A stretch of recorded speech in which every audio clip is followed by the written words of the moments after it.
Voilà. Je regarde là, on est de moins en moins. Hein. On n'est que 4 là. Ils ont tous décidé de suivre en ligne.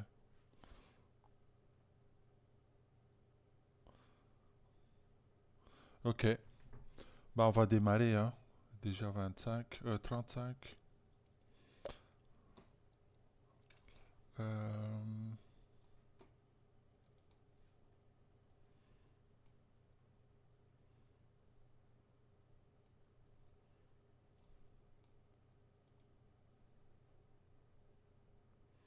bah, ça va vite être fait, la présence.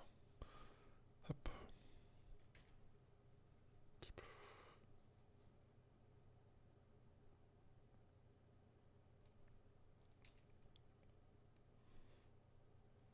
Il y en a entre vous qui ont fait des achats pendant le Black Friday.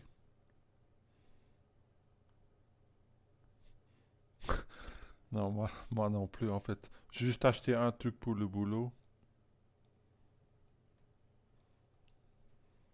Ah bah voilà, c'est fait. Ok, bah on va faire à l'aise aujourd'hui alors. Hein.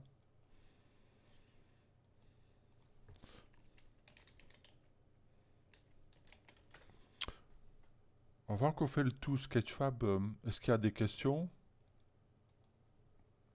génériques ou générales?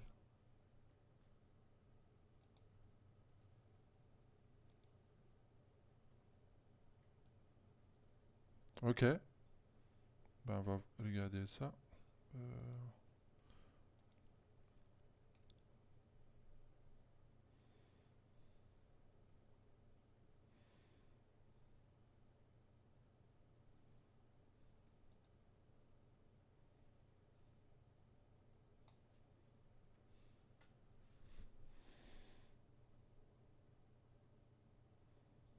Ben, il y en a quand même pas mal qui ont avancé. Hein.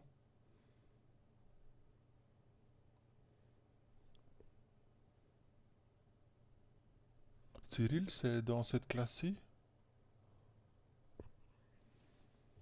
Ok, on va devoir les gronder. Hein.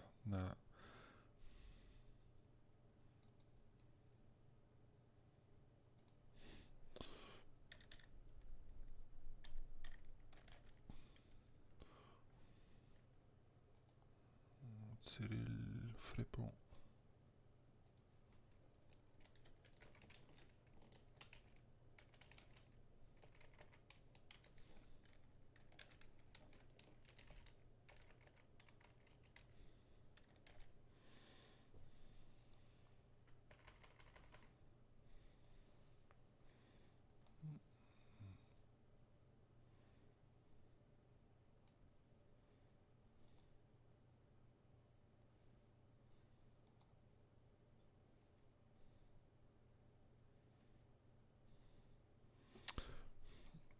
Ben, c'est surtout dans le 22-84 qu'ils ont bossé. Hein.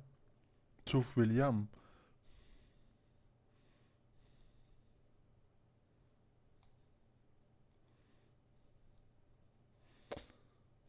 Ok.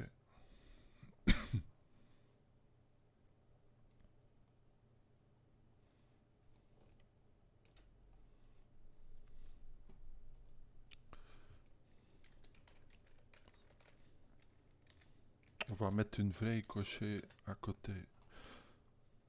Ça va nous aider.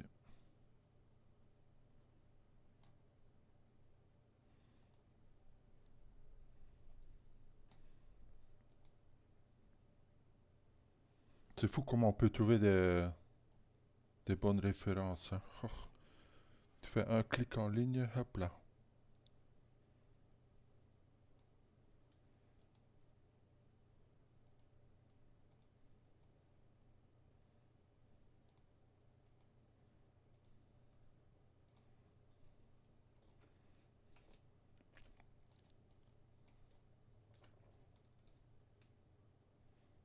Non, mais c'était censé être un premier jet de toute façon. Hein.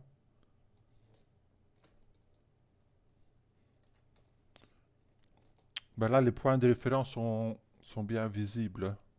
C'est la plupart des endroits, c'est des os, comme on avait vu ensemble. Ici pour les clavicules. Mais il y a des endroits où c'est plutôt... Bah, ici, c'est encore des os. C'est la cage thoracique. Mais après, c'est plutôt les tendons. Mais d'un point de vue de référence à la surface, ils sont tout aussi importants, hein. Et ici, l'os est devant et surtout à l'intérieur aussi. Si tu regardes sur ton propre jambe, tu vas voir que c'est surtout la côté dure est à l'intérieur.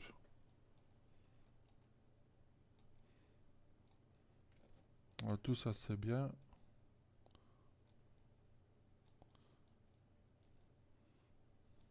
Pour les os aussi, il faut faire attention que ce n'est pas que la couleur, hein. Par exemple ici, c'est vrai, on va voir les deux os de l'avant-bras, mais il faut aussi les mettre en volume, hein.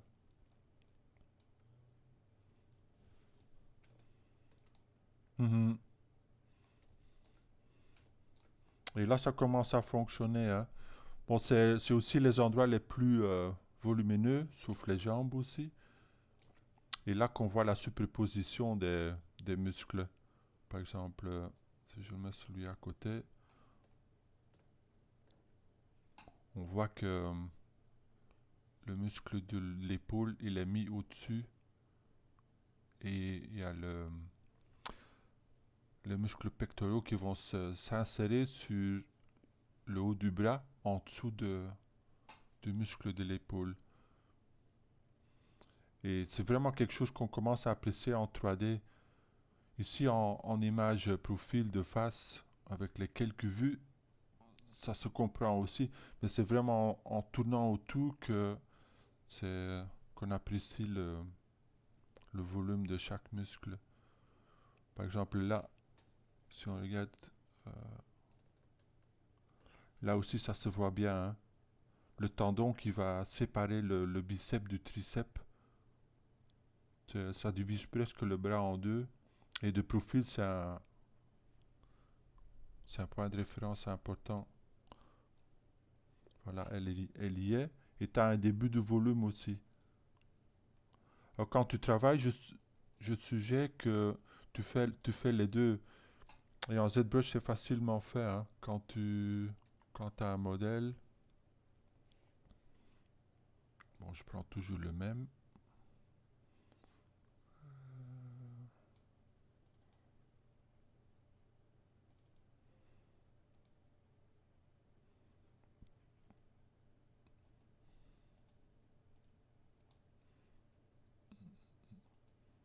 Voilà, tu peux travailler le volume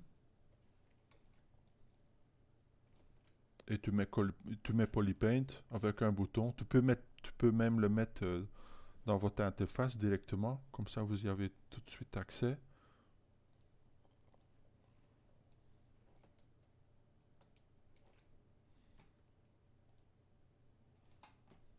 Je crois qu'il y a un raccourci aussi, hein.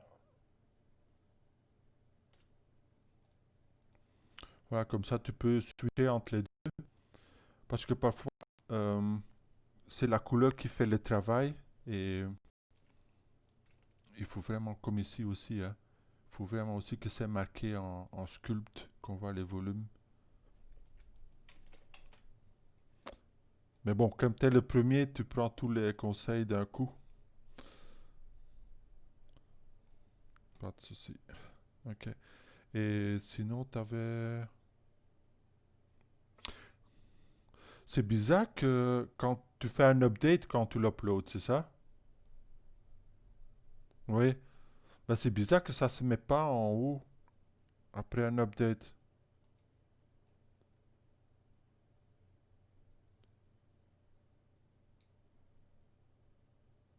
Ah, ok.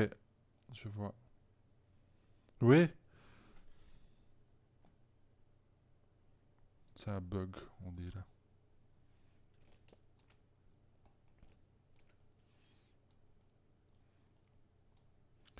Ben, j'aime bien de voir que tu commences à mettre ça au net, hein. C'est une fois qu'on a pris les décisions importantes, comme la silhouette, le volume, les proportions, tout ça, après les décisions, tu peux les souligner, hein. Et c'est là que ça commence à être agréable de pousser vers des ombres plus marquées. Et on commence à voir ça, hein. Et plus que ça devient défini vers où tu vas, ou plus que ça va être clair dans ta tête, et plus que tu vas être audacieux dans tes traits. Par exemple, ici, on commence à vraiment sentir comment il y a des débuts d'anatomie qui commencent à se voir aussi. Mais tu vas... Mhm.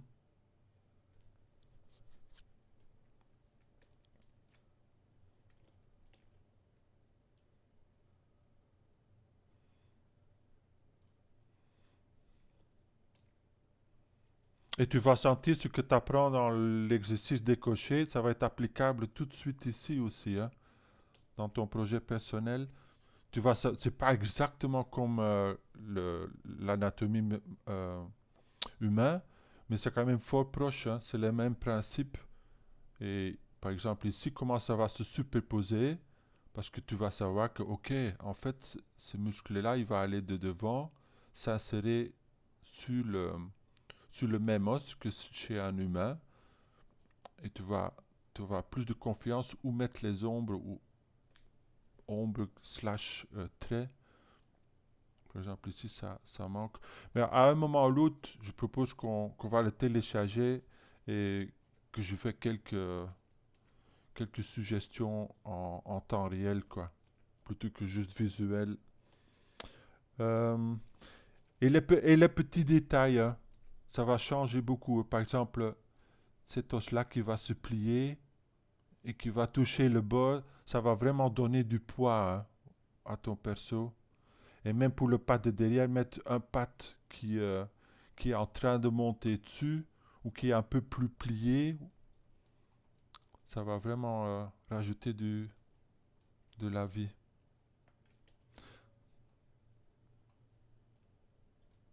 Mhm. Ils étaient en polypaint ou en... Ouais, parce que bon, on peut voir ça en classe. Bah, soit bah, la semaine prochaine, c'est vraiment un coup sur la couleur. Ça se pose mieux là. Mais tu vas voir que quand on a en polypaint, on peut aussi le convertir en mode texture. Et Sketchfab, il supporte les deux. Euh, et quand tu es en texture, tu es sûr que tout va s'exporter. Avec polypaint, c'est toujours un petit peu jonglé. Par exemple, dans ton modèle, est-ce qu'il y avait les yeux et le corps dans des subtools séparés? Ben, dans ce cas-là, quand tu vas dans Sketchfab, on peut jeter un coup d'œil, hein. Quand tu vas dans les paramètres mise en scène, dans les matériaux, si c'est des subtools séparés, normalement, il va te les afficher. Ben, ici, et aussi, ça va prendre le nom du... Ça vaut la peine de les renommer. Comme ça, tu vas... Ouais, c'est pas très intuitif. Il faut cliquer dessus et après tu fais ici. Tu peux même pas faire clic droite. Tu dois ici aller sur le bouton Rename et à ce moment-là, on peut mettre le nom qu'on veut. Et petite astuce, quand tu nommes tes tools, ça c'est des subtools. Le plus haut, c'est le tool qui se voit ici dans cette fenêtre-là. Ben, c'est affiché aussi, hein, mais c'est pas très évident. Ben, ça vaut la peine de... Moi, je mets toujours une étoile. Je mets celui-là au-dessus. Et comme ça, le nom du fichier ou du tool est porté par l'étoile. Et tu peux prendre celui-ci et le nommer body. Et comme ça, tout est bien nommé quand tu vas arriver ici. Alors, une fois que tu as accès à tous ces matériaux, parce que chaque subtool peut avoir un matériel différent, tu peux changer les paramètres de, tu vois. Pratique, hein? Et tu peux jouer sur le côté métallique. Bon, moi, je préfère en roughness. Et normalement, quand tu vois, il reflète l'HDRI.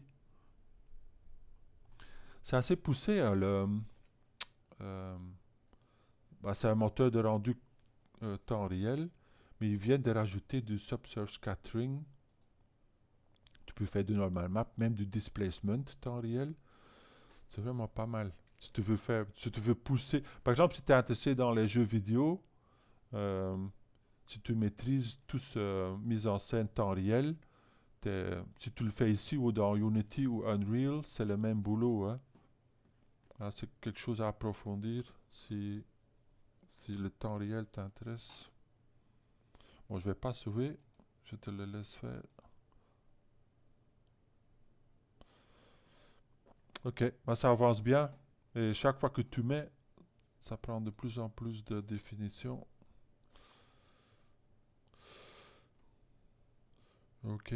Bah, je crois qu'on a fait le tour là. Sauf s'il y a... Oui, vas-y.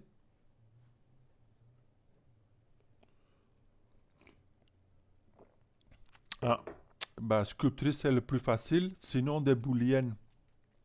Et le système de booléennes de ZBrush, il est vraiment fabuleux, hein. Euh, je te montre les deux méthodes. Par exemple, le méthode brute, c'est... Parce que ça cache tout, en fait, hein. Bah, les deux méthodes cassent, mais celui-ci surtout. Parce que si tu veux mettre en Sculptris,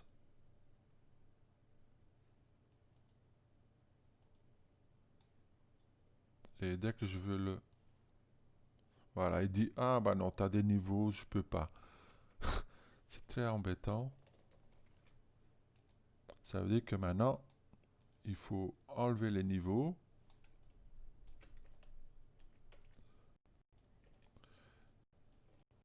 Maintenant, on peut faire Sculptris.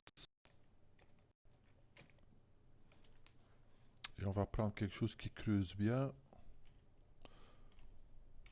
Euh, le Carve, c'est pas mal.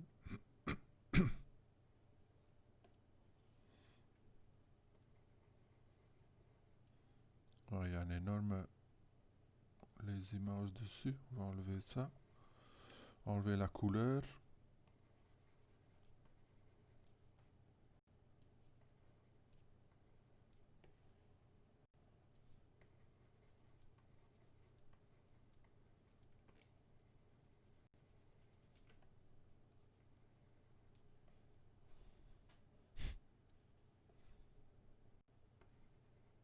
Mais est-ce que c'est... Je me demande maintenant si ce brush-là...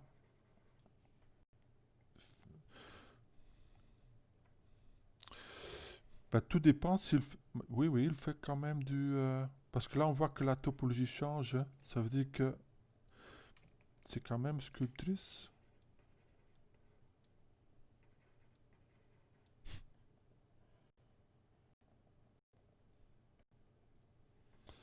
Quand tu as des...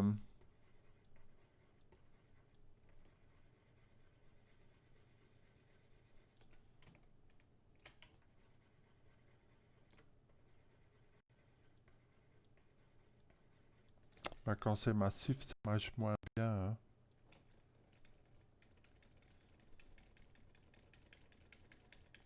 C'est surtout avec le shift, par exemple, si tu prends le doigt. Je vais prendre un shift plus fort.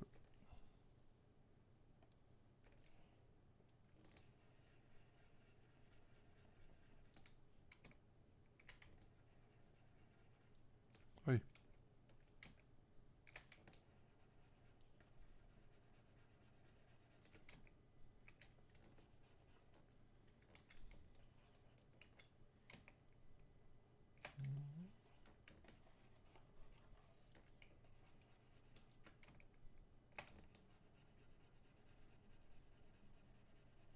Mais on peut séparer des choses.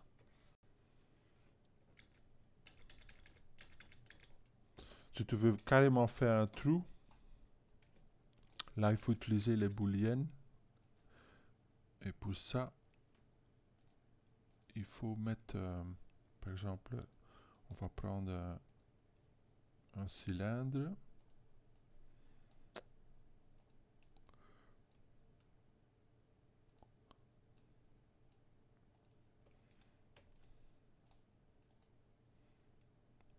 Il faut le mettre en dessous. Et ici, il y a une icône de visibilité, une icône de polypaint, et à côté, tu as trois icônes. En fait, c'est des icônes booléennes. Par exemple, là, c'est union, là, c'est subtraction, et là, c'est, comment ça s'appelle encore? Différence. C'est-à-dire ça va garder que la partie superposée. Alors, pour simplifier, je vais enlever les autres.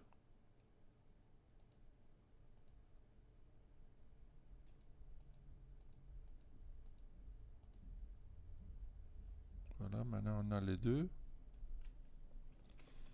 Et mon cylindre, il se trouve là.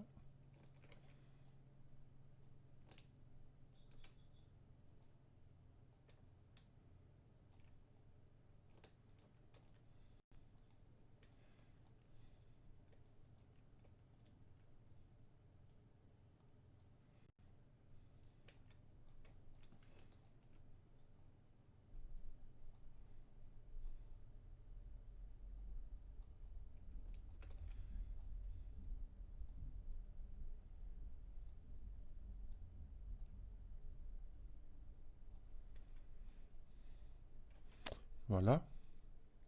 On va faire subtraction. Et la seule chose qu'il faut changer maintenant, c'est sous le rendu, on va cocher Live Boolean.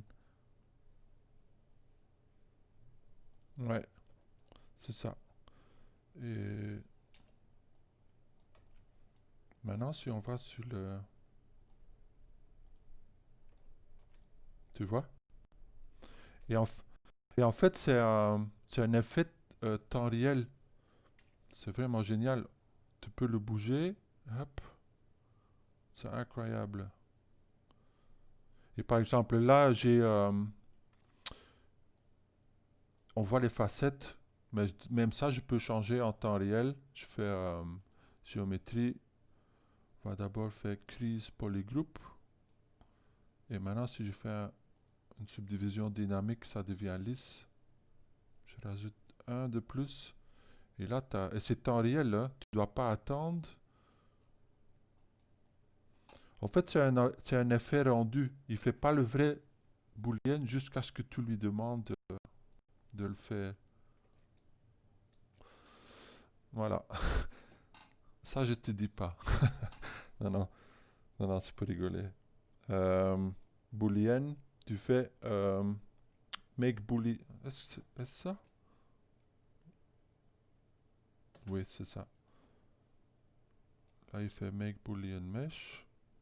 Ici, ça prend un peu de temps parce que c'est assez haute résolution, hein. Et il va appeler ça uMeshBody. C'est un nouveau tool, mais tu peux, si tu veux, l'appliquer et le voilà les résultats du boolean. Ici, tu vas voir que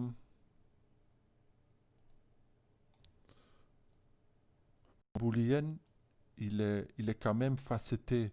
Ça veut dire qu'avant de faire le boolean, tu dois, et si tu veux un boolean lisse, il faut appliquer le lissage aussi sur le cylindre. Pour l'instant, c'est dynamique, ça veut dire temps réel aussi. Dès que je fais apply, ça devient de la vraie géométrie. Tu as vu ça? Il n'y avait pas de niveau.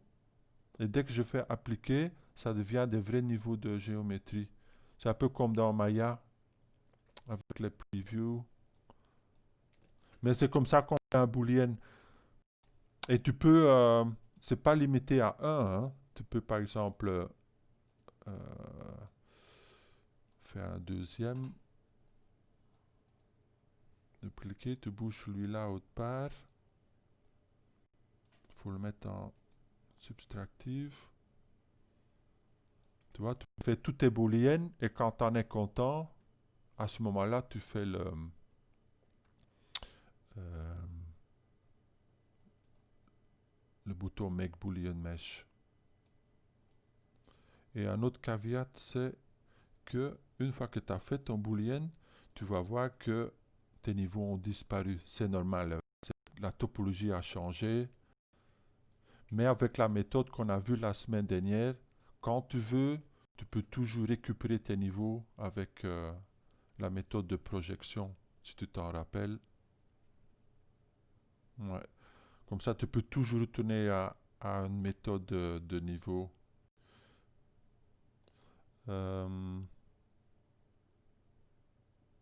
Moi, je crois que c'est tout. Et tu peux aussi, il n'y a pas d'information couleur à l'intérieur. Mais ça, c'est normal aussi quelque part, hein. Voilà. Une longue explication pour dire comment faire un trou.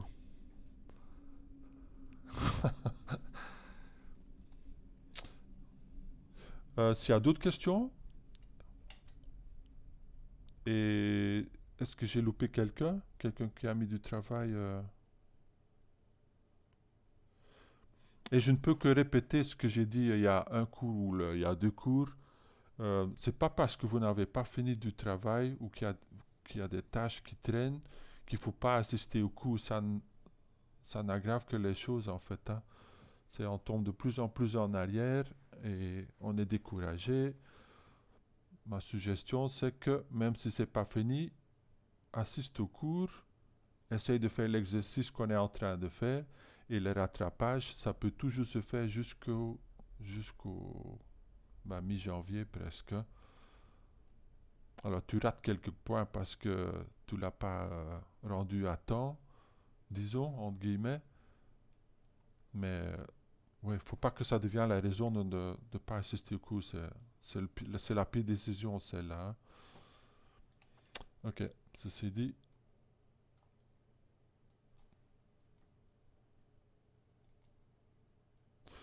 Sinon, il n'y a pas de question dans le sens que vous avez tout pour compléter les tâches jusqu'ici. Par exemple, les cocher, tout est bon. Ok. On peut peut-être laisser un petit retour, mais quoi que j'ai la classe tantôt. Mais là aussi, si laissez un retour pour les autres, si vous avez le temps. Comme ça, ils ont un avis, pas seulement mon avis, mais un avis des autres. Voilà, ça veut dire qu'on peut avancer, hein. J'ai fait le compte et il nous reste, on est déjà décembre. Et si je prends l'agenda, on a encore cours ensemble le 8, le 15 et le 22, je crois aussi, hein. Ok, ben, c'est parfait, hein. C'est comme ça. Il nous reste le cours de... Eh,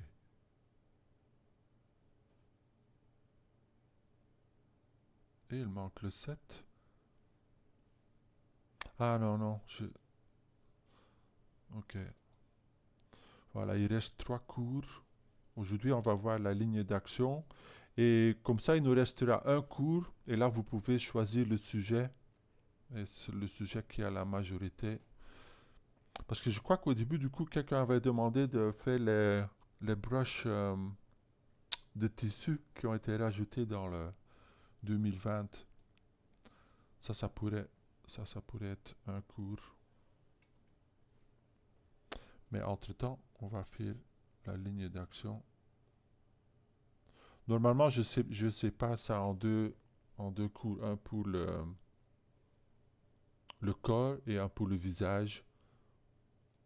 Mais le plus important, c'est sur le corps. Alors, la ligne d'action, pour moi, c'est... J'avais dit que les cours sont organisés en ordre de priorité, mais c'est un petit peu personnel, ça, les priorités, hein.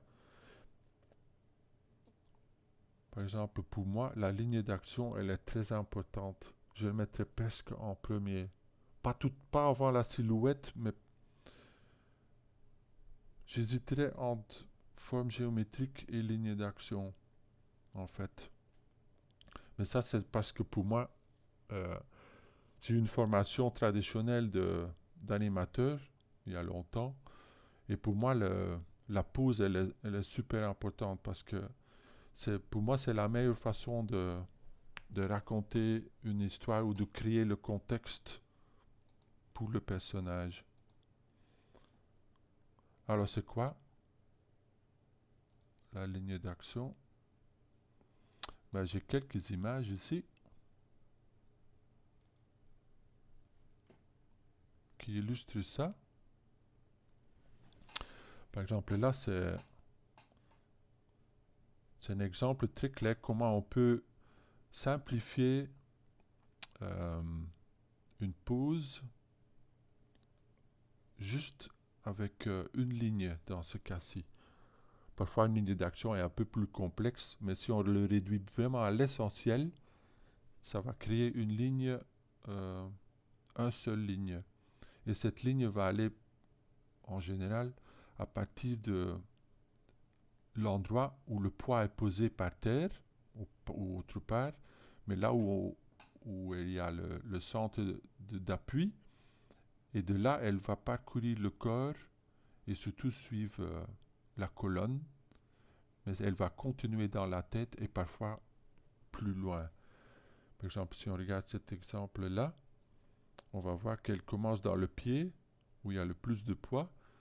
Après, elle va monter dans les hanches, ici monter jusque dans l'épaule, dans le coude, jusque dans l'index. Et c'est ça qui va créer l'énergie de votre pièce et de votre pose. Ici, on voit l'interaction de deux personnages. Et là, ça devient clair que c'est un langage en soi, hein. Si on essaie de juste concentrer sur les lignes rouges en soi racontent presque l'histoire. C'est-à-dire, il se rend compte, le petit personnage à gauche a quelque chose à cacher, où il vient d'attraper quelque chose, il le protège. Deuxième perso qui arrive, qui va, qui va remarquer ce que son ami a, a pris. Il pointe, ils le regardent ensemble. Personnage droit qui va prendre l'objet. Et là, ils vont l'admirer ensemble. Ben, juste avec les lignes rouges, on pourrait presque en déduire toute la séquence. Ça vous montre la force de ce concept. Là, c'était vraiment très cartoon, mais si on regarde par exemple le dessin classique ou la sculpture classique, on va voir le même principe. Ici, on a un autre exemple. Et parfois, elle va parcourir le corps et parfois, elle va suivre la silhouette. Par exemple, ici à gauche, c'est un bon exemple où ces deux éléments, où ces deux principes vont jouer ensemble.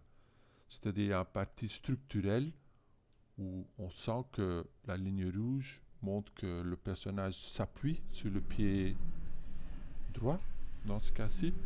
Et après, on va suivre la silhouette pour sentir la pose. C'est la même chose. La ligne d'action qui va parcourir tout le corps en courbe. En fait, elle s'arrête trop tôt, hein. On pourrait la continuer jusque dans le bras. Et il y a une bonne partie où ça va complètement suivre la silhouette. Même chose là, même chose ici, et même chose là. Ici, ça va être plus structurel, mais on va voir que la majorité va suivre la silhouette. Alors ça vous montre comment ces principes vont commencer à jouer ensemble. Pour moi, c'est le meilleur exemple de tout. C'est la façon dont Bill Watterson pour Calvin et Hobbes utilise ce principe. C'est génial. Parce que pas seulement est-ce que cette ligne va parcourir un personnage, il y a des pauses où on peut sentir la même coupe qui va traverser les deux personnages. Et ça va aussi suggérer leur complicité et leur amitié. Par exemple, ici, si on regarde cette pause-là, ça commence comme ils sont en train de danser. En fait, pour le tigre, le point d'appui est sur la queue. Quelque part, on l'imaginerait sur les pieds, mais en fait, la ligne, elle commence ici. Elle va suivre dans tout le corps. Après, elle va redescendre et ça devient presque de la musique. Ça redescend dans les bras, ça remonte dans le bras de Calvin, et après, ça va redescendre jusque sur ses points de pied. Même chose là.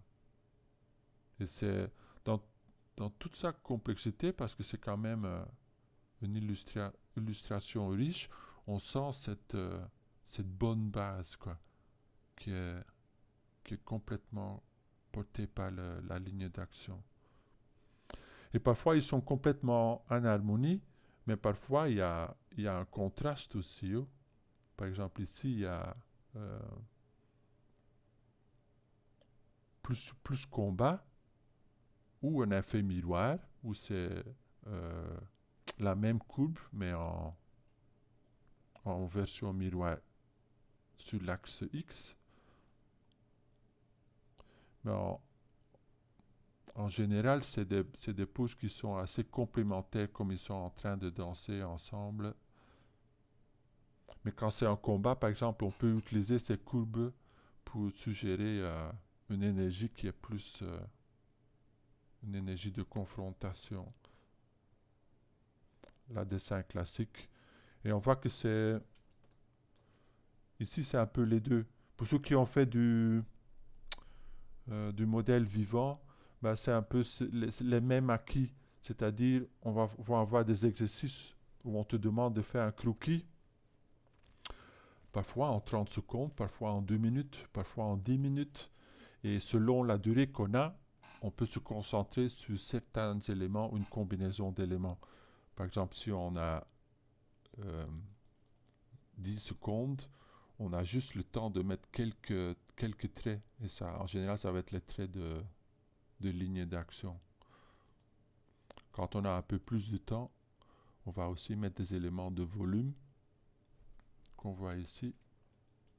On va utiliser des formes primitives pour suggérer la construction aussi de la pose.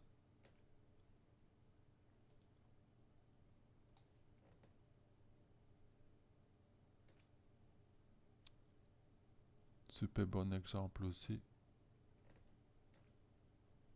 Par exemple, si on regarde la droite, la différence, c'est le même personnage, mais dans une autre pose, ça suggère toute une autre personnalité. Ici, c'est plus neutre, on n'arrive pas vraiment à capter ce que le personnage réfléchit ou dans quel état d'esprit qu'il est. Et à droite, avec un simple changement de ligne d'action plus dynamique, ça va raconter la vie intérieure aussi du perso. Par exemple, quand c'est un personnage aquatique, les lignes vont être beaucoup plus mous et malléables. Quand c'est la danse, ça va être beaucoup plus sur les pointes, plus raide. Samouraï, la même chose. Et quand on va mettre ça en pratique, on va vite sentir que c'est un langage, cette capacité de voir la ligne d'action autour de soi. Alors en dessin classique, la ligne d'action d'abord, après les volumes. et formes géométriques. Et ce n'est qu'après qu'on va rajouter tous les détails, les formes secondaires, tertiaires. Même chose là. Ici, ça vaut la peine de regarder ce jeu entre la ligne d'action et le centre de gravité. Et ils sont séparés, mais en même temps, ils sont combinés. Par exemple, le, le centre de gravité, normalement, on va toujours la trouver si on regarde là où le corps est appuyé, où trouve son appui. Par exemple, en général, ça va être entre les deux pieds. S'il y a un pied levé du sol, ben, ça va être dans le seul pied qui est par terre. Et après, c'est un vertical. Ça doit répondre à la pesanteur. Alors, c'est une force verticale. Ben, cette ligne bleue-là, on peut la trouver de cette façon-là. Et après, la ligne d'action va contourner ce centre de gravité. Et c'est ce jeu qui devient, entre les deux lignes, qui devient super dynamique.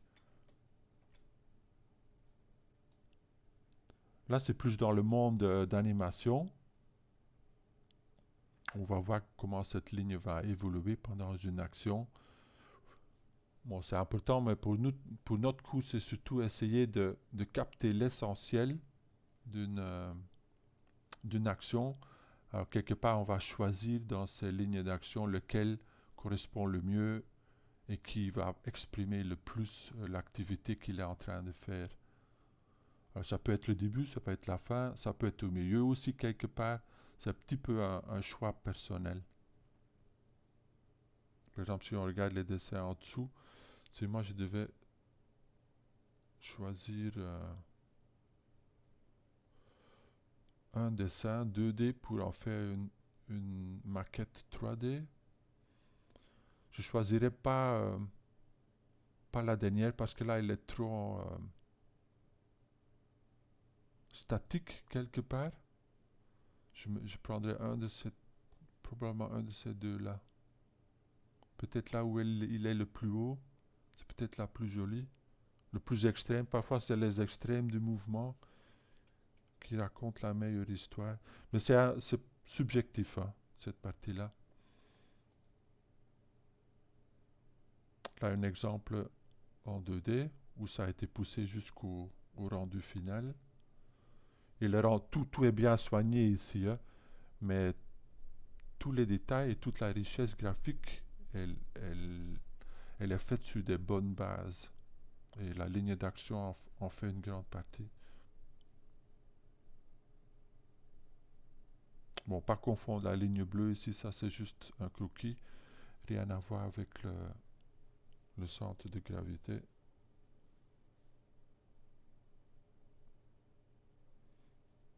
Et ici, on va sentir que si on cherche la centre de gravité, normalement, elle devrait être posée sur le pied gauche. Mais ici, c'est vraiment la ligne d'action qui va montrer la direction vers laquelle le personnage est en train de bouger. Et on sent que dans la microseconde qui suit, ce personnage va devoir étendre la jambe gauche pour rattraper le poids qui est en train de tomber vers le bas. Et parfois, c'est ce déséquilibre qui est le sujet du sculpte qu'on est en train de faire.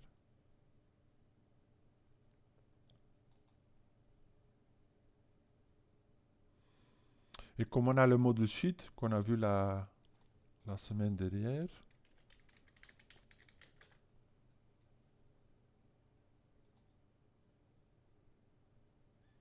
où on va déconstruire le perso dans une série d'images de devant, de profil, de derrière. On va aussi souvent créer un pull sheet où on va montrer un personnage dans dans plein d'actions. Ça peut être générique, mais toujours avec une qualité individuelle, c'est-à-dire montrer comme cet personnage va faire cette action à sa façon à elle. Et les poses peuvent parfois vraiment capter la personnalité. Hmm. J'ai perdu mon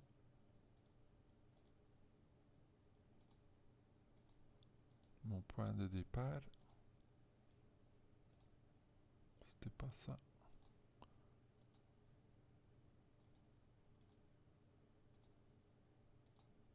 Là.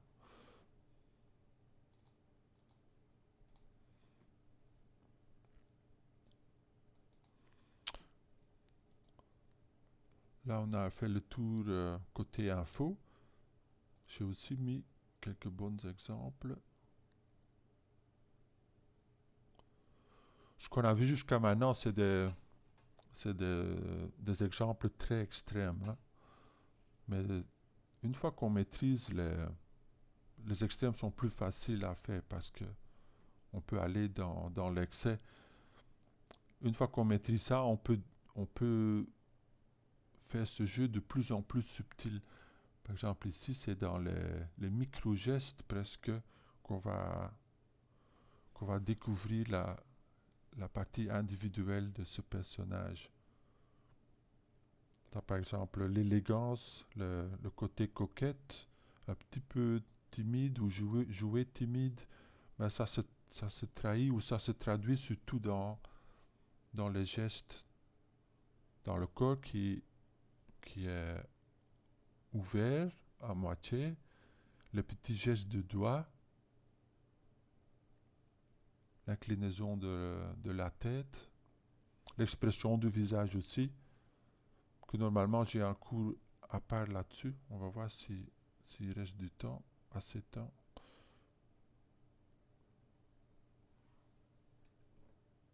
Et je vous montre d'abord un mélange de 2D et de 3D parce que parfois c'est plus facile à capter en 2D ou à repérer dans des exemples 2D. Parce que le 2D, c'est déjà une simplification et quand on cherche une ligne d'action, euh, parfois il est plus facile à mettre sur papier qu'à la construire en 3D.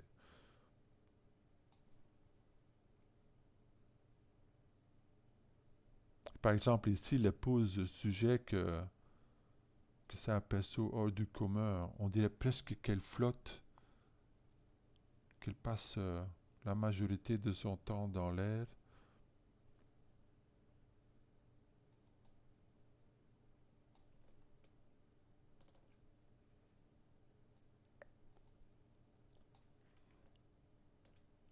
Et la ligne d'action, pas seulement dans le corps, mais aussi dans les doigts, qui sont la partie la plus articulée dans notre corps. Alors, parfois, la ligne d'action peut aller jusque dans la pointe du doigt. Et ici, pas seulement la ligne d'action, mais on va commencer à apprécier comment tous les principes vont jouer ensemble. C'est-à-dire la ligne d'action, le langage des formes géométriques. Par exemple, ici, surtout les triangles et les sphères. Les couleurs aussi, qui commencent à jouer un rôle important. Et quand c'est vraiment un personnage complexe, ça va être de plus en plus difficile de décortiquer exactement comment les principes sont utilisés. Mais si on regarde bien, ils sont tous là, hein. Et la ligne d'action en est souvent la plus importante.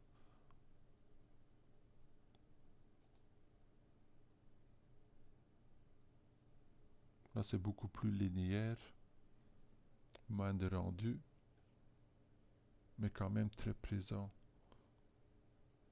Et là, on voit par exemple que les chaussures sont réduites à une ligne d'action. Ils ont été le volume des pieds ou des chaussures a été simplifié au point que on ne les voit presque plus comme chaussures, ce n'est que la pose qui reste.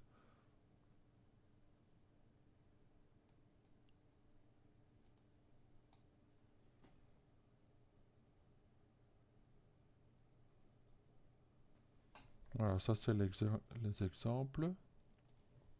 Alors maintenant, qu'est-ce qu'on va faire pour mettre ça en pratique? Ben, comme toujours, j'ai mis... je vais vous faire un démo et j'ai aussi mis des assets pour compléter l'exercice.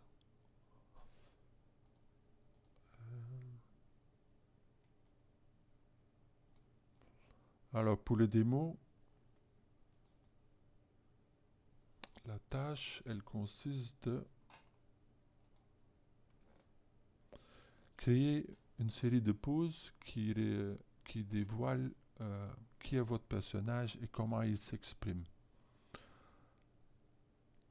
Alors le but c'est de chercher des poses et des silhouettes qui vont exprimer ce que ton personnage réfléchit, la vie intérieure de ton personnage.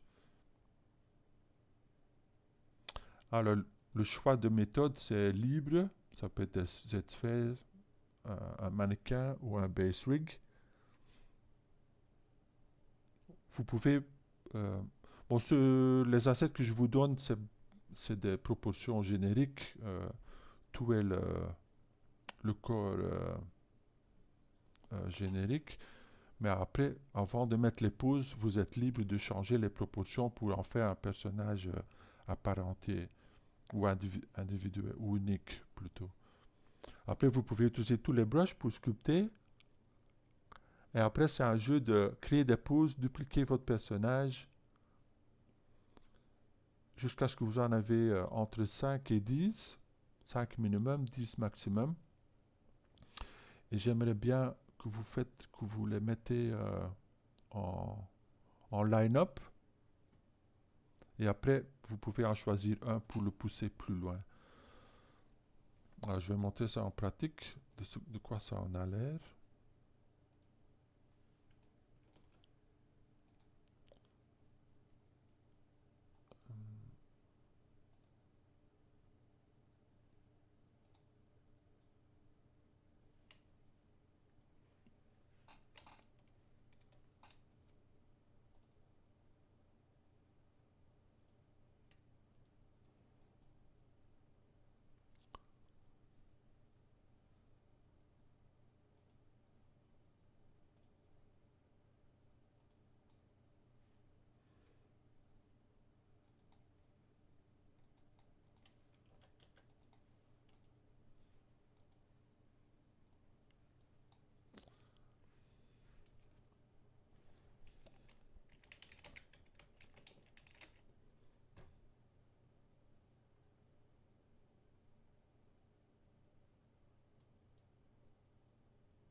Il y a quelque chose avec mon ZBrush, on dirait qu'il est gelé là.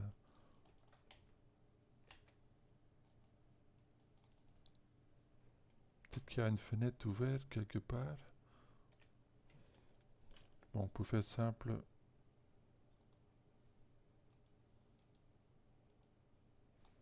on va le redémarrer.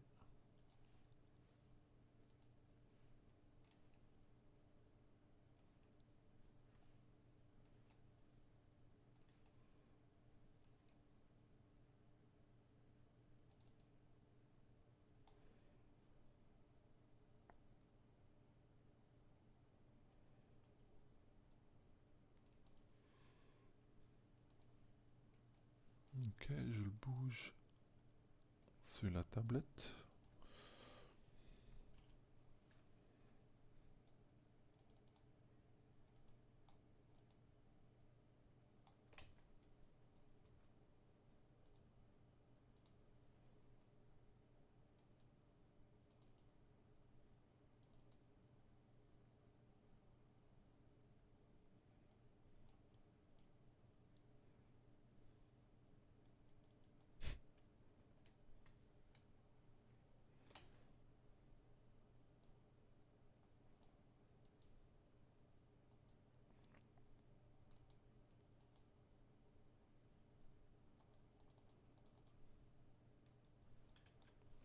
Ça alors.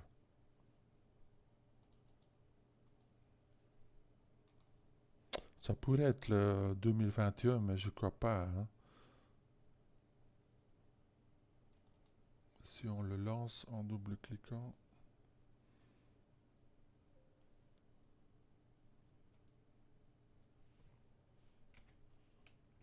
Ok, là ça marche. Bizarre.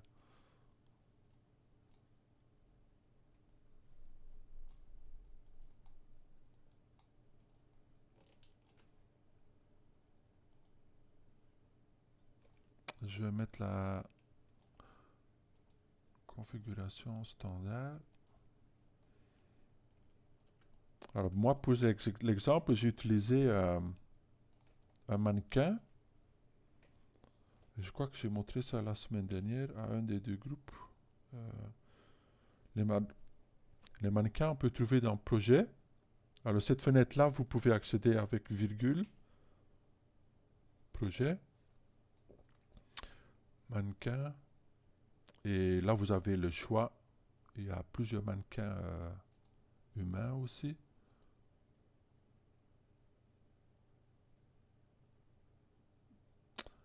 C'est des projets par contre.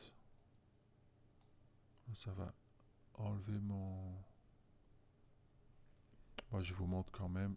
Comme ça, vous voyez le... Voilà, je suis parti de là. Et c'est un petit peu un mélange entre Z-sphère et les formes géométriques. C'est-à-dire, vous pouvez changer la pose.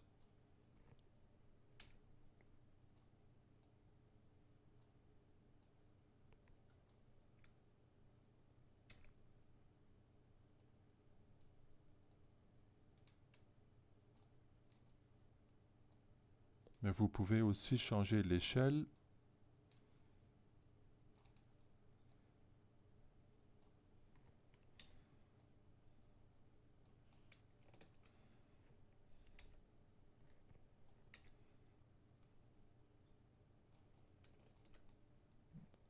Et c'est une méthode assez puissante, hein. Ici, mon brush est trop grand. Si je veux bouger juste les épaules. Sinon, on interagit avec exactement comme les Z-sphères, hein.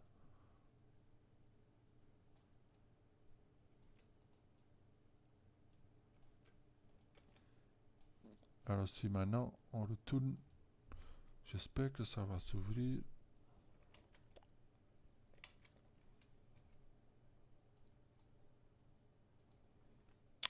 On va réessayer.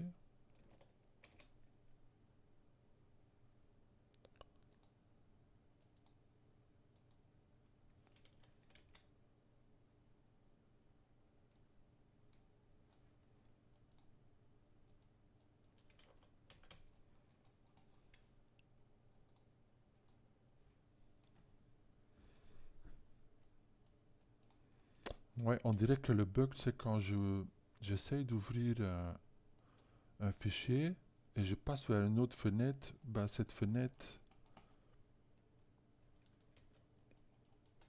elle disparaît. Mais ça c'est le principe dans le sens que bon, j'arrive même pas à montrer la fenêtre. Obligé de relancer.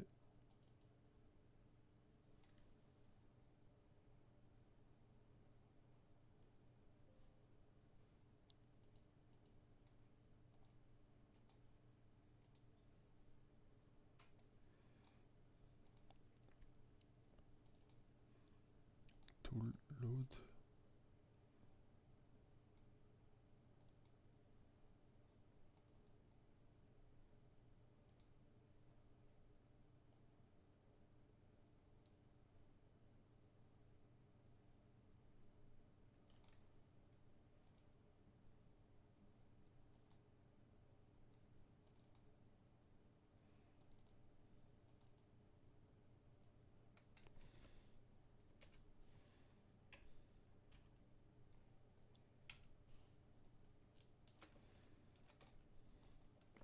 Alors moi j'ai utilisé le mannequin masculin. Après j'ai changé un peu les proportions. j'ai joué un petit peu avec. Et je crois que j'avais fait un ou deux pauses après lesquelles je me suis dit, ok. Déjà avec les proportions, j'étais déjà bien parti vers une genre spécifique de personnage. Et une fois que j'en avais deux, je me disais, ah, ok, je vais faire un bodybuilder. Et une fois que j'avais fait ce choix-là, de quel personnage ou quelle personnalité c'était, je suis allé chercher des images de référence pour suggérer des poses et pour découvrir un petit peu ce monde-là aussi. C'est pas seulement le look et la musculature, mais c'est aussi les poses qu'ils vont faire pendant les compétitions. Et chaque pose va illustrer une certaine groupe de muscles. Alors, je me suis inspiré par ça et après j'ai utilisé ça pour créer mes différentes poses. Alors comment j'ai fait ça? Ben, tout simple. On prend une pose, on la duplique. Bon, l'idéal c'est que vous gardez le mannequin en pose neutre d'abord. Moi j'ai oublié de le sauver ici. Ça veut dire que dans ce cas-ci,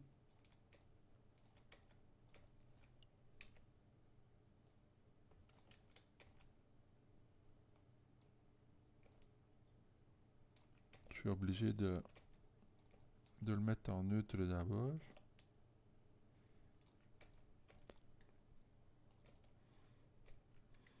Et après, c'est juste une question de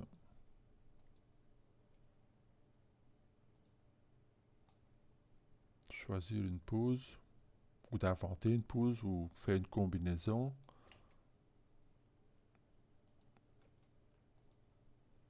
Laquelle est-ce que j'ai pas encore?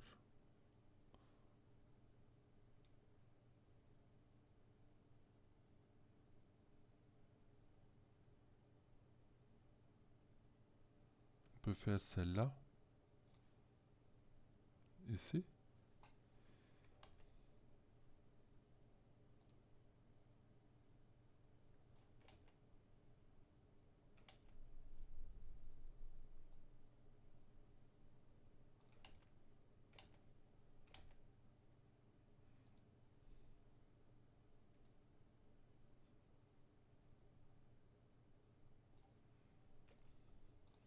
Et après, c'est juste une question de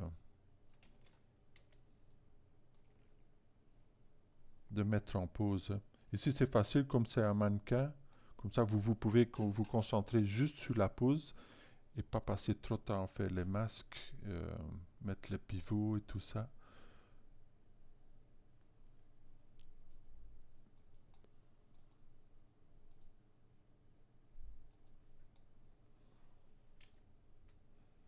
Alors, ici, il y a peut-être, vous aurez le problème que,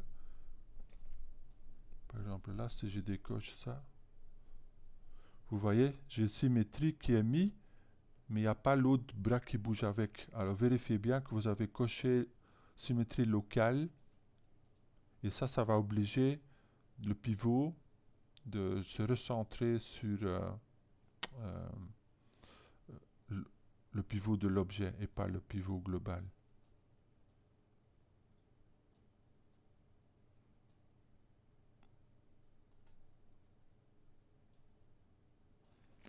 Là, c'est important que vous voulez tourner sur son propre axe.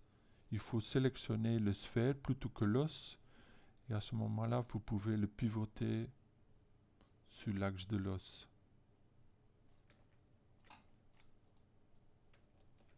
Vous pouvez aussi inventer votre propre pose. Par exemple, là, je crois que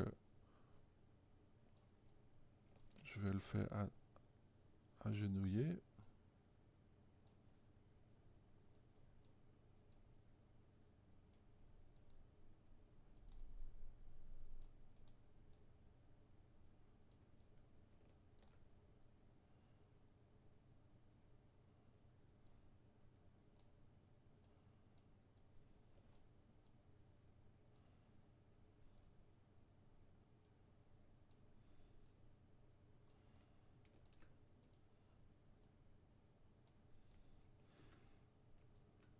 Alors ici, je cherche ma ligne d'action. J'aimerais bien qu'elle coule au long du bras, jusque dans la pointe. Et pour mieux voir la pointe, je vais le mettre un peu sur le côté. Et celui-là, pas tout à fait tendu. Comme ça va être plus dans l'élégance qu'il n'est pas en train de pointer vers quelque chose dans le ciel. C'est plutôt une pose esthétique. Et celui-là, quelque part, il doit être en équilibre avec le reste du corps. Je vais le mettre en solo, comme ça je vois mieux.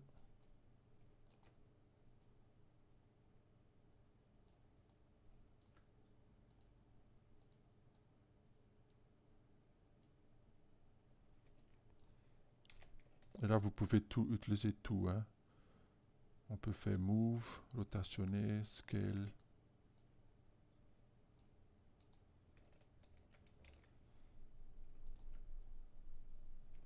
Par exemple, je m'imagine que une jambe va être...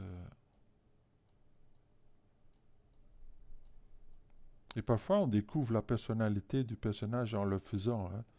Parfois, on sait d'avance, on a une bonne idée, mais souvent, c'est en travaillant que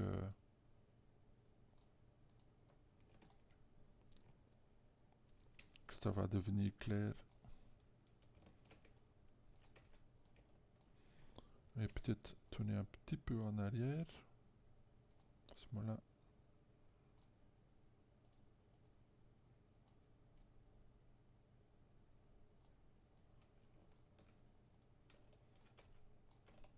Ça un peu en arrière aussi. Parce que si on cherche la ligne de... ou la ligne de centre de gravitation, ben, il est surtout appuyé soit entre les deux, ou soit le poids est vraiment sur le genou. Et je crois que je préfère le genou. Et ça doit fonctionner dans les différents axes. Hein. Ça veut dire la ligne de devant, elle est là, et de côté, elle est là. Ça veut dire que pour être en équilibre,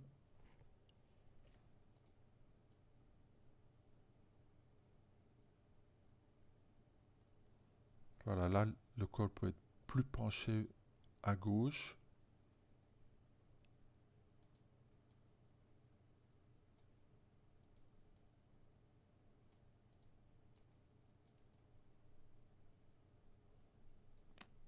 On y est presque, c'est juste la poitrine qui m'a pas l'air tout à fait juste.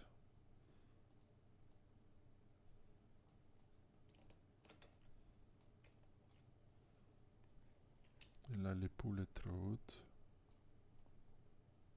Voilà. Peut-être ce bras-là, un chouïa plus plié. Et l'épaule un peu plus bas.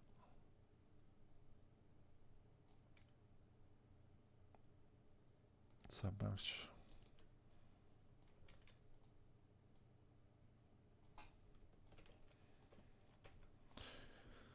Bon, là, de nouveau, j'ai oublié de copier une pose neutre.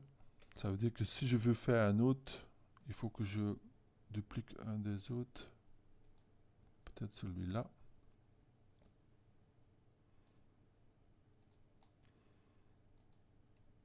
Dupliquer. Et celui que j'ai fait, c'est celui-là. Je peux rajouter aux autres. QA, c'est le raccourci pour choisir un subtool. On peut le sélectionner aussi ici. Hein. Mais si jamais on est en plein fenêtre, c'est pratique d'avoir un raccourci.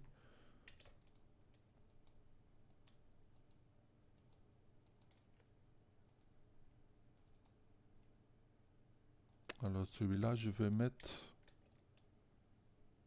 Et là, si on veut bouger tout le personnage, il faut aller sur le sphère le plus haut, Alt, et là on peut le bouger et le rajouter.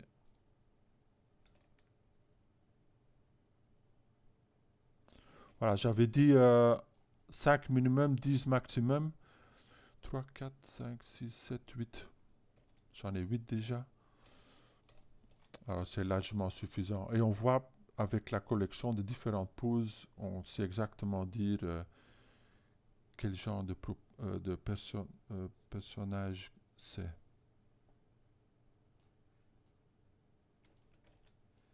Voilà. Et après, une deuxième partie euh, de la tâche, c'est d'en prendre une que vous pouvez pousser plus loin.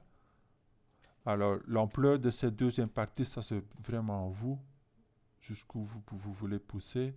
Mais par exemple, imaginons que je vais enlever celui-ci. Non, enlever celui-là. Delete. OK.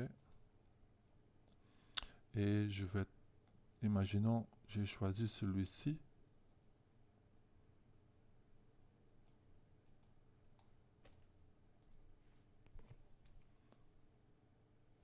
Je voulais garder une petite demi-heure à la fin pour que vous puissiez montrer votre projet personnel un par un.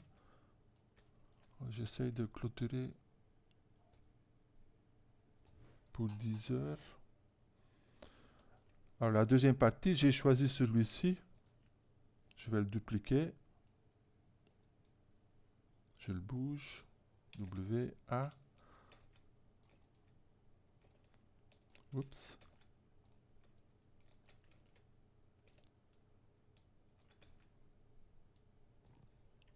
Je vais l'élargir un peu. Ça parfois est compliqué aussi. Hein.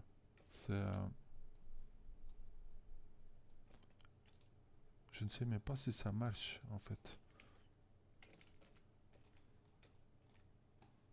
Avec les sphères. Alors, pour le squelette, c'est mieux de le faire dans déformation.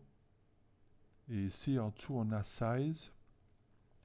Vous pouvez choisir les axes sur lesquels que ça s'élargit. Là sont les 3, c'est bon. Je fais une fois.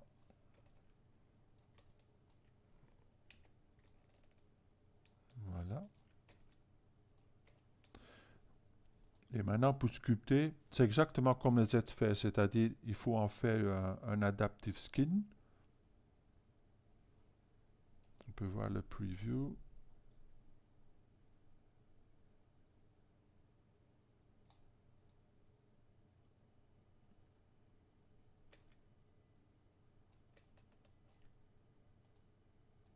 Et la deuxième méthode.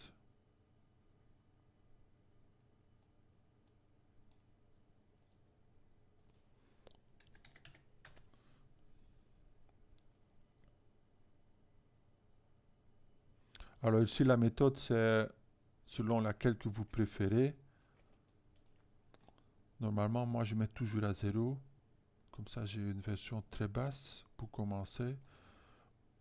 Mais si vous voulez faire plutôt une version Dynamesh parce que vous allez utiliser Sculptris pour le finir, vous pouvez utiliser cette méthode-là aussi. Alors moi, par habitude, je vais faire celui-ci où c'est mis à 0. Make Adaptive Skin. Voilà mon skin. Je vais le rajouter. Je le mets le plus haut avec Shift. Je le mets en solo. Et là, je peux commencer à retravailler. Vous allez voir quand je fais Shift que ces formes-là ne sont pas soudées. Hein. Si vous voulez que ça soit soudé, ben, il faut faire un deuxième passage où on va changer ça en Dynamesh. Essayons d'abord avec 128. Et là, c'est devenu tout un mesh. Là, c'est parfait pour sculpter. Un peu trop haut, probablement. 64.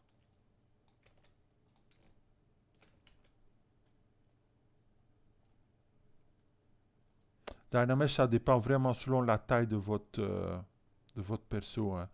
C'est pas des chiffres absolus. Il faut faire juste trial and error. Et si jamais ça reste trop haut, on peut toujours faire un Z-Remesh, soit un Z-Remesh, soit un Decimation Master. Moi, je préfère Z-Remesh, c'est une plus belle topologie. 5000, ça serait parfait s'il y arrive.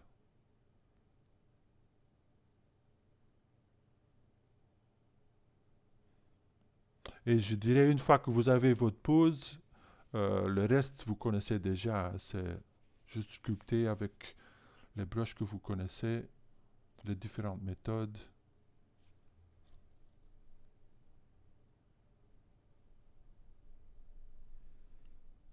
Voilà, c'est excellent.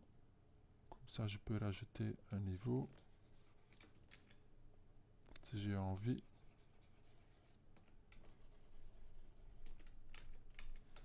Alors, quand tu fais Shift, j'avais déjà dit, mais je le répète, il y a un algorithme qui se cache un petit peu. Quand on fait Shift et on garde le Shift enfoncé, ça va lisser. Si on fait Shift et après qu'on a appuyé, on lâche le Shift, ça va plutôt relaxer la topologie. C'est-à-dire, ça va essayer de ne pas changer le volume, mais juste changer, je vous montre ça ici peut-être, vous allez voir comment la topologie va devenir plus... Je vais quand même le diminuer un peu. Voilà, le volume est gardé, mais le maillage est desserré.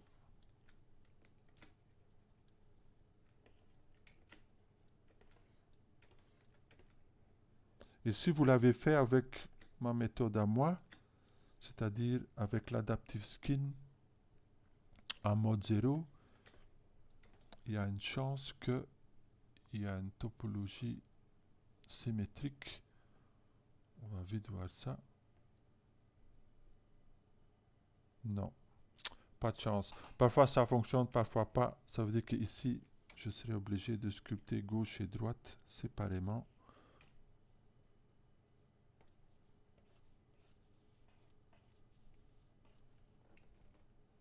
Voilà. Bon, ça marche à fond, à moitié. Mais je crois que le plus facile, c'est juste de sculpter les deux côtés.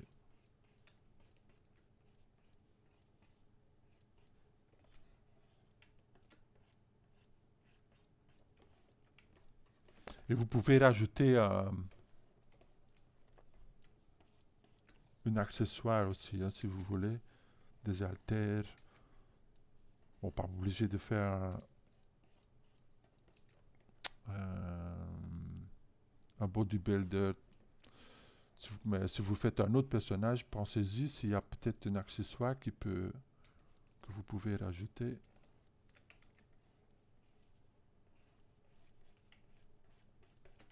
Voilà, tout le reste vous connaissez. Hein.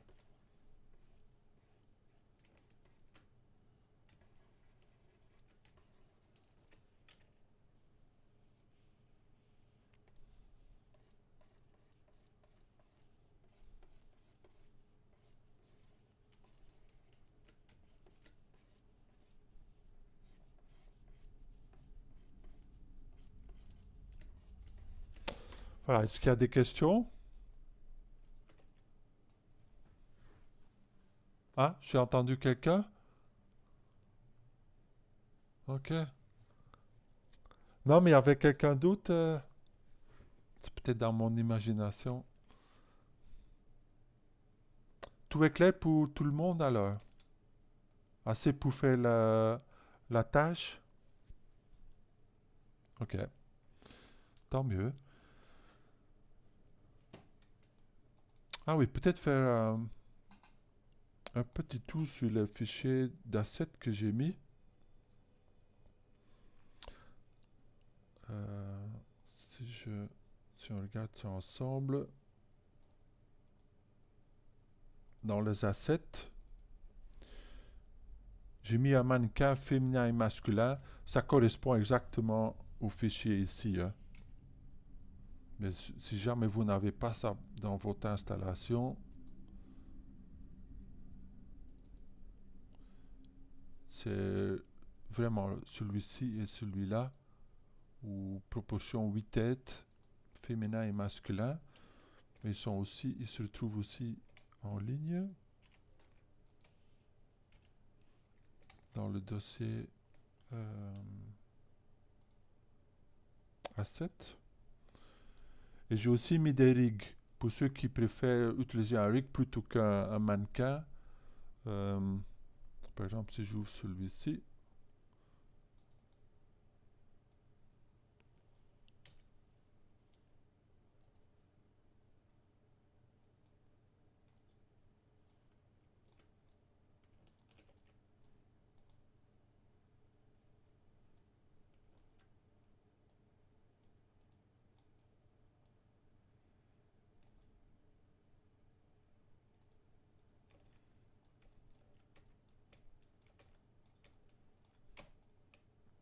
ça c'est exactement la même chose, c'est-à-dire il y a une squelette de Z-Sphere qu'on peut utiliser, qui est skinné.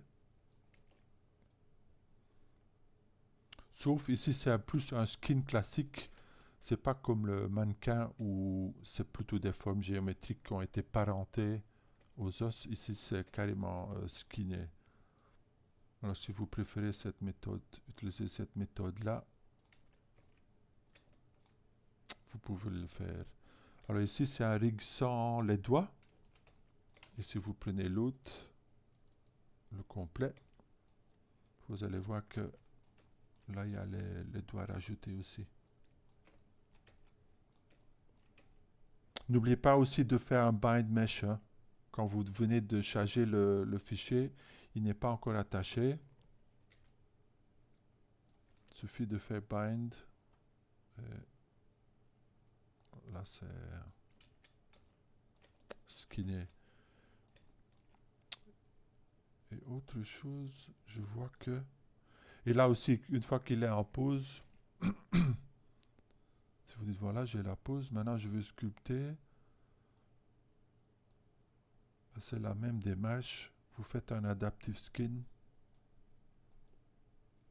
Et là, vous avez vu, il a rajouté un subtool avec le skin. J'ai vu qu'il y a des petits éléments supplémentaires là. Si vous les enlevez, vous les cachez. Et sous les opérations qui modifient la topologie, vous faites delete hidden.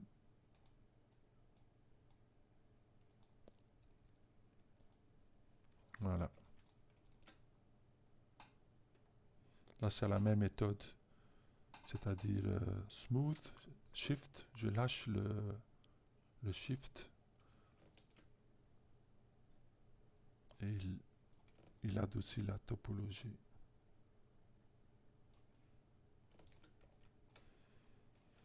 Ok. Ben ça, c'est tout, je crois. Est-ce qu'il y a autre chose? Ah oui, j'ai mis aussi quelques exemples. Bon, moi, j'avais pris des bodybuilders, mais ici, quelques autres exemples. Une danseuse. Ça peut être cartoon aussi.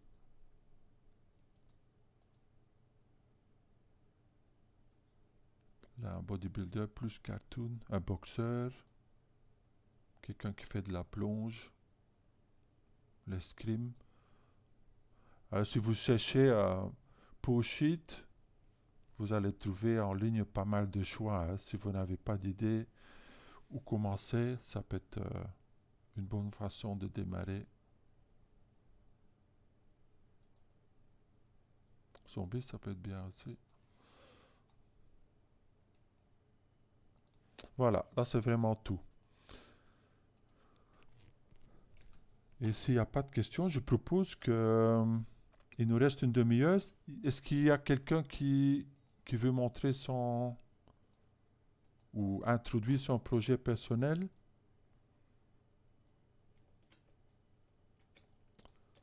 soit en groupe comme William l'a fait, ou soit on peut regarder ça one-on-one.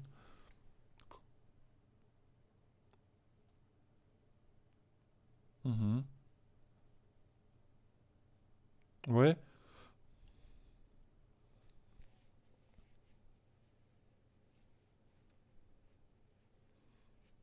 ouais. Bon, on peut en parler aussi, hein, dans le sens que qu'est-ce qui, quel monde est-ce qui t'intéresse?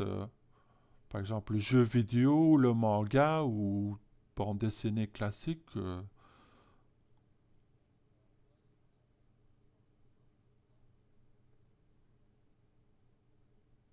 Mhm.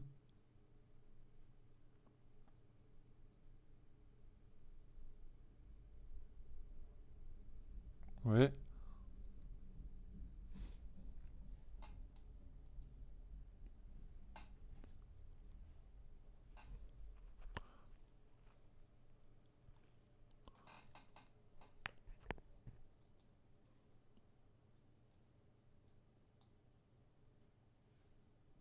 oui,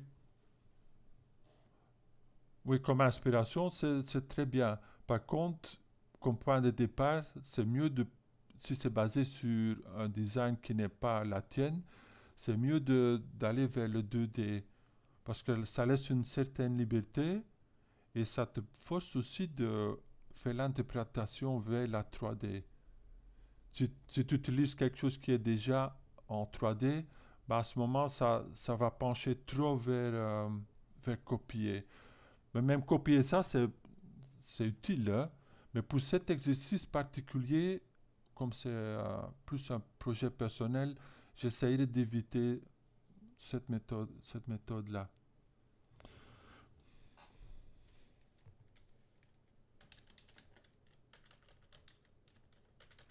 Oui, une autre solution, ça peut être dans le temps, euh,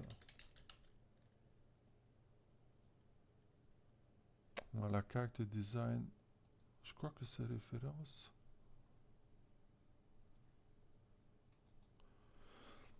Ce site-là, je crois que je vous ai monté un des premiers cours.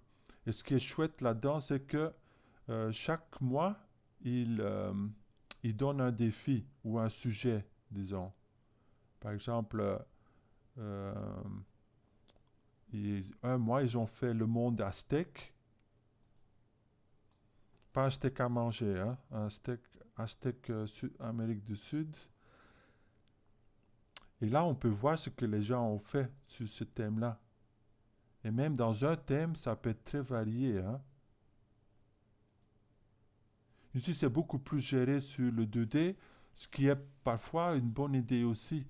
Par exemple, si tu cherches quelque chose pour t'inspirer, bah, beaucoup des participants vont soumettre des travaux finaux 2D.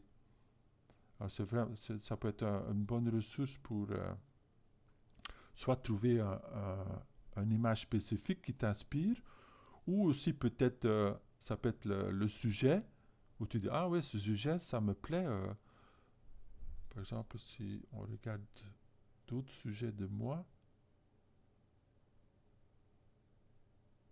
hmm,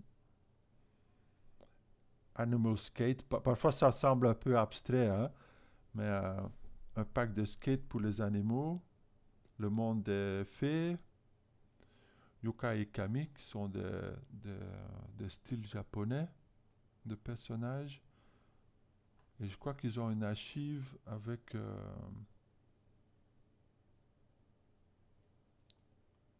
voilà, les past teams.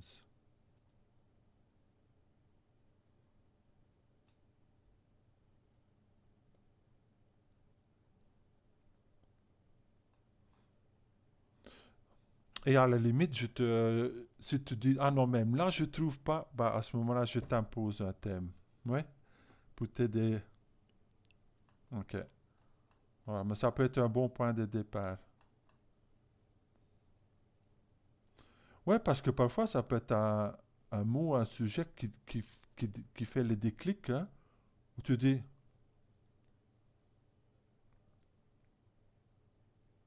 mhm,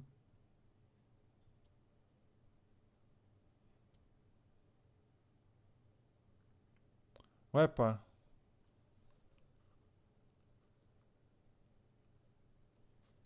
Ouais. Par exemple, couche de dinosaures, il y a des gens que ça va beaucoup plaire. Moi, les dinosaures, c'est pas trop mon truc. Hmm. Mais les docteurs et les infirmiers, peut-être non plus. Mais peut-être qu'il y a des pistes qui valaient la peine, hein. Les dieux norse, carnaval. Bon, ça m'intéresserait par exemple. Un pêcheur cormoran. Peut-être on fait un pêcheur pas dans l'espace, mais dans le ciel. Tu peux rajouter une petite touche à toi.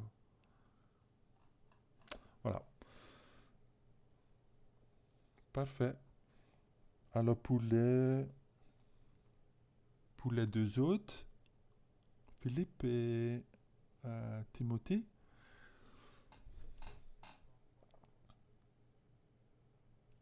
Mhm. Ok. Et tu as déjà une méthode où tu dis, cette méthode-là me plaît beaucoup. Oui, c'est vrai, ça marche dans les deux directions. Mais par exemple, si aimes beaucoup sculptrice, ben à ce moment, tu peux faire quelque chose de très complexe, hein, qui n'est peut-être pas possible à faire avec des Z-sphères ou avec un base mesh.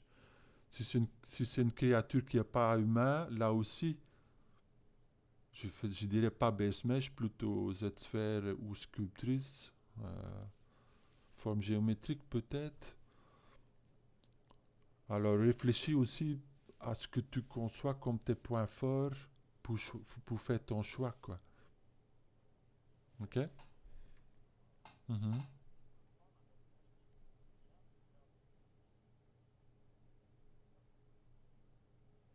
Oui, comme exemple. Tu as un exemple?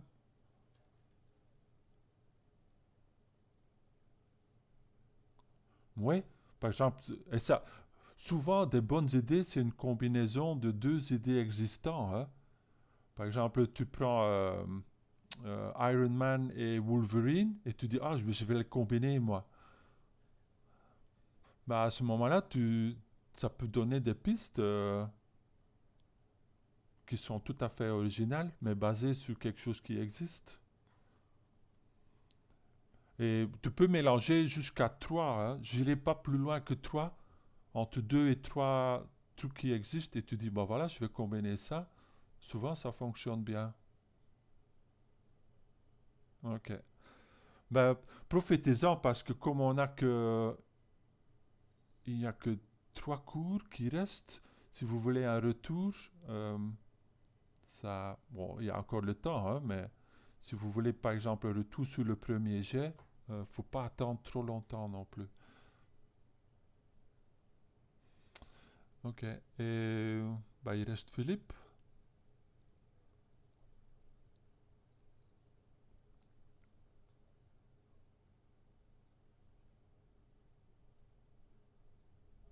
Mhm. Ouais.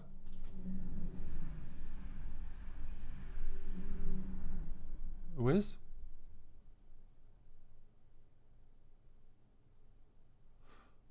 Oui, ça dépend un petit peu de tes forces et aussi de tes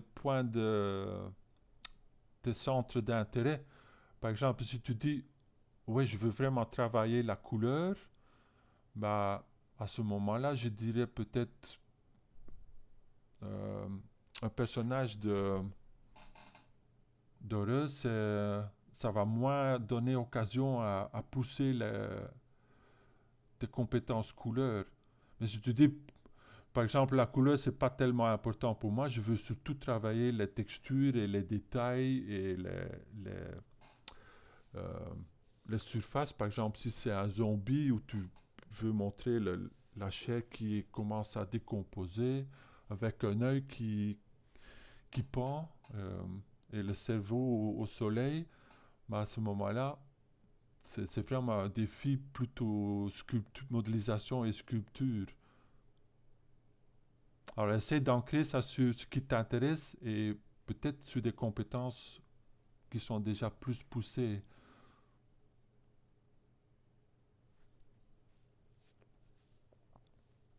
Mhm. Ouais,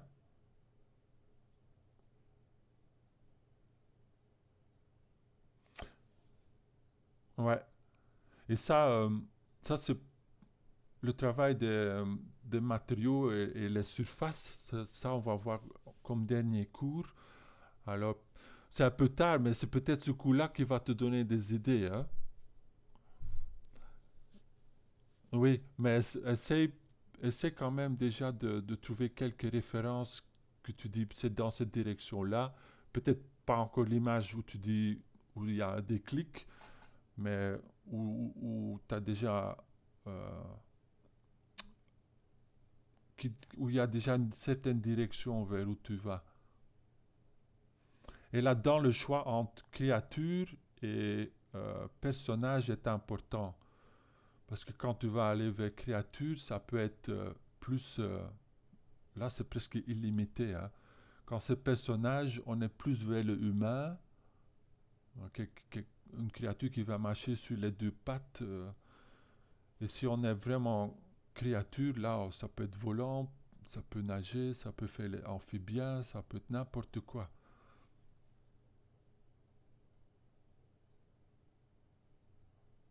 Voilà, voilà. Et ça laisse, quand plus que tu te rapproches vers le humain, plus que tu auras cette faille de crédibilité. Oui, en image de synthèse, ça s'appelle Uncanny Valley. Je sais pas si tu as déjà entendu parler de ça. Ben, c'est parce qu'on est tellement habitué à être confronté à la réalité quand on va être présenté avec une image qui essaye de simuler la réalité, on va être très critique. Le moindre détail qui n'est pas juste, on va s'accrocher dessus et dire c'est bien essayé, mais je le vois quoi, que c'est image de synthèse. Ah oui, tout le monde est expert là-dessus, hein, sur la réalité. Et le défi est plus grand parce que même maintenant, il y a encore cette... Dans le temps, on parlait d'une vallée.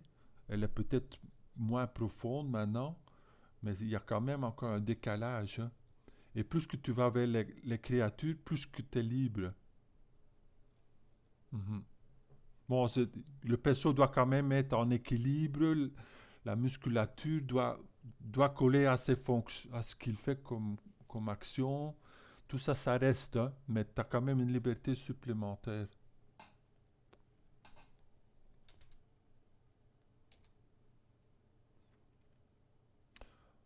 Ben voilà, si de toute façon vous aurez l'occasion dans les coups qui restent de revisiter. Et si vous vous sentez confortable avec, on peut faire un retour en groupe, comme on fait avec William.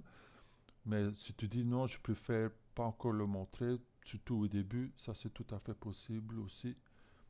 Et à ce moment-là, on le regarde à deux. Ben voilà, je crois que on a fini plus tôt que d'hab. S'il n'y a pas d'autre chose que vous voulez revisiter ou des questions,